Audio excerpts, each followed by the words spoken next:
예, 오늘 본문은 이제 예수님께서 우리가 다락방 강화라 그러죠. 이 다락방 강화를 이제 제자들에게 말씀을 다 하신 후에 이제 마지막으로 이제 제자들과 기도하는 그런 내용입니다.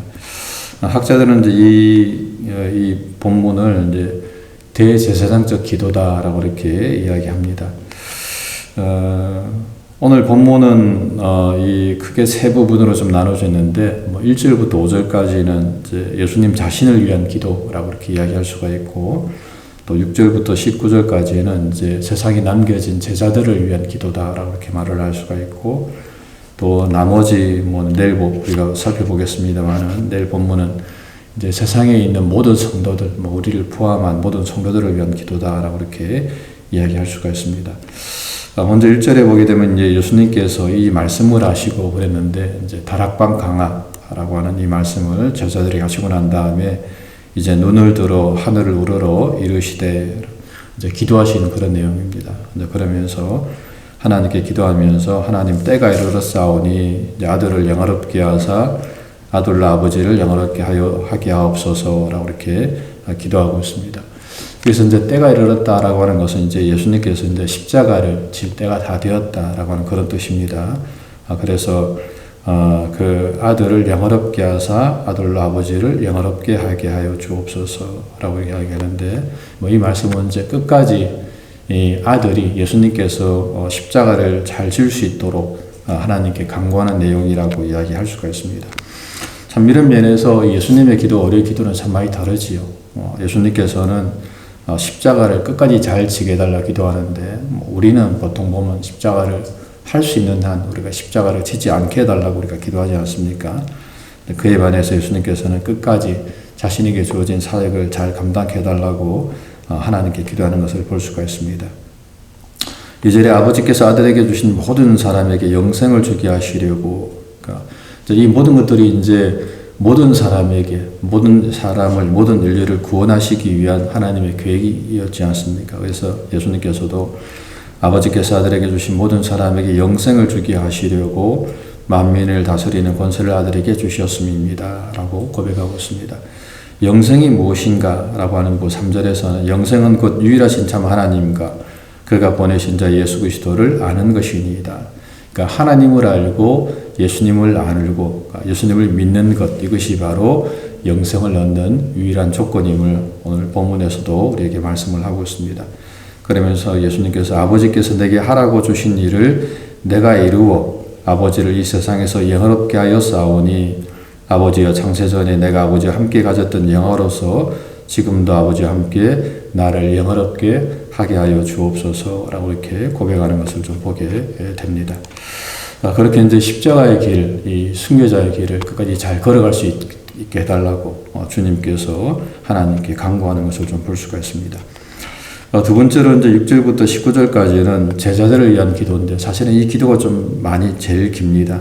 예수님께서 이 제자들 위해서, 그러니까 세상에 남겨진 제자들 위해서 예수님께서 좀 간절하게 하나님께 기도하는 것을 좀 볼 수가 있습니다. 먼저 이제 제자들을 위해서 기도하기 전에 예수님께서는 그럼 제자가 어떤 사람인가라고 이렇게 말씀하고 있는데, 6절에 되게 보면 제자는 바로 아버지의 말씀을 지키는 사람, 즉 하나님의 말씀에 순종하는 사람이 제자다라고 이렇게 말씀을 하고 있습니다. 다음 8절에 보게 되면 그러니까 예수님께서 아버지께로부터 나온 줄을 참으로 알고 아버지께서 나를 보내신 줄도 믿는 사람, 그 사람이 참된 제자다라고 이렇게 예수님께서는 고백을 하고 있습니다. 그러면서 그들 위해서 기도하시는데, 크게 이제 두 가지로 기도합니다. 첫 번째는 이 제자들이 비록 세상에 남겨졌지만 하나님 그들을 보존해 주옵소서라고 이렇게 지켜 주옵소서라고 이렇게 기도하고 있습니다. 그들을 지켜주사 그들이 하나가 되게 해 주옵소서라고 이렇게 먼저 예수님께서 기도하는 것을 좀 볼 수가 있습니다. 11절에 보게 되면 나는 세상에 더 있지 아니하오나 그들은 세상에 있사옵고 나는 아버지께로 가옵나니 거룩하신 아버지여 내게 주신 아버지의 이름으로 그들을 보존하사 우리와 같이 그들도 하나가 되게 하옵소서라고 고백하고 있습니다.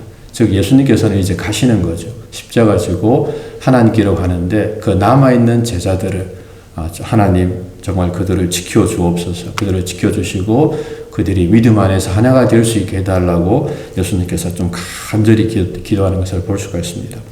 내가 그들과 함께 있을 때에 내게 주신 아버지의 이름으로 그들을 보존하고 지켰습니다. 주님께서 지켜주지 않았습니까? 근데 그 중에 하나도 멸망하지 않고 다만 멸망의 자식뿐이오니 이는 성경을 응하게 함이니이다. 단 한 사람 가룟 유다만 주님을 배반하고 그 멸망의 길로 가게 되었는데 거기에 대해서 예수님께서 그렇게 이야기하면서 이것 또한 성경을 응하기 위한 하나님의 뜻입니다 라고 이렇게 고백을 하고 있습니다. 그럼에도 불구하고 제가 예전에 말씀드렸던 것처럼 하나님께서 그렇게 가룟 유다를 몰아가신 것이 아니고 사실은 가룟 유다가 자기의 발로 주님을 배반하고 그렇게 멸망의 길로 갔다라고 하는 것이죠. 그런 면에서 오늘 본문에서도 예수님께서는 남겨진 제자들 위해서 끝까지 기도하시는 것을 볼 수가 있습니다. 두 번째는 저희 제자들을 위해서 기도하는데 악에 빠지지 않게 해달라고 기도하는 것을 좀 볼 수가 있습니다. 15절에 보게 되면 내가 비옵는 것은 그들을 세상에서 데려가기 위함이 아니요.